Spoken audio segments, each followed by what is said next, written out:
பரிசுத்த இரத்தம் என்கிற ஊற்று எருசலேமில் கல்வாரி சிலுவையில் திறந்து விடப்பட்டது. நம்பி வருகிற யாவருக்கும் பாவத்தில் இருந்து அந்த இரத்தம் என்ன கொடுக்கிறது? பழைய கால பாடல் தெரியும் உங்களுக்கு, அதை உங்களுக்கு நீங்க பாடிங்க. இம்மானுவேலின் இரத்தத்தால் நிறைந்த ஊற்றுண்டே. உலக புகழ் பெற்ற பாடல். எப்பாவ தீங்கும், அதாவது எந்த பாவத்தின் தீங்கையும் அந்த ரத்தம் என்ன செஞ்சிடும்? கழுவிடும்.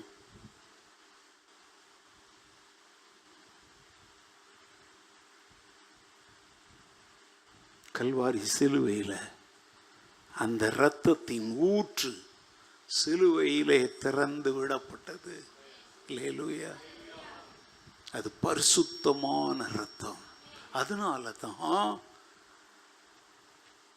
அந்த இரத்தம் யாரை கழுவுகிறதோ அவர்கள் பரிசுத்தவான்களாக மாறுகிறார்கள்.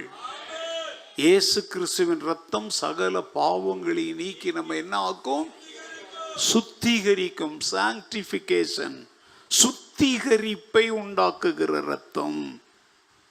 சுத்தமானது தாங்க சுத்தமானதை உண்டாக்க முடியும், இல்லையா? புரியலையா? சுத்தமான ஒன்றுதான் சுத்தமானதை உருவாக்க முடியும். இயேசு கிறிஸ்துவின் ரத்தம் ஒன்றுதான் பரிசுத்தமானது. அதனாலதான் அது மனிதரை பரிசுத்தமாக்குது. நம்ம ஏன் உலகமெல்லாம் தைரியமா சொல்றோம்? இயேசு கிறிஸ்து ஒருவர் தான் வழின்னு சொல்லி அப்படியே உயிரையே கொடுத்து நம்ம சொல்றது உண்மைங்க. ஏன்னா அவரை தவிர பரிசுத்தமான இரத்தத்தினால் பிறந்தவர் வேற யாருமே இல்லை.